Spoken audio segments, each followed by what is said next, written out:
Halika na, magpatuloy na ulit tayo. Alam ko napapagod ka na.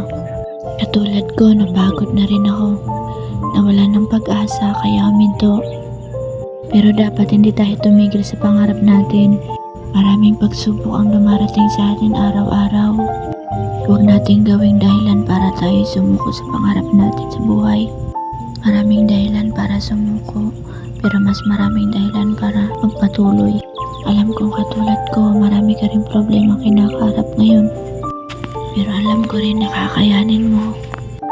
Marami sa kakilala natin ang hindi susuporta sa mga ginagawa natin. Minsan ipapakita pa nila sa iyo mga rason para hindi ka magpatuloy.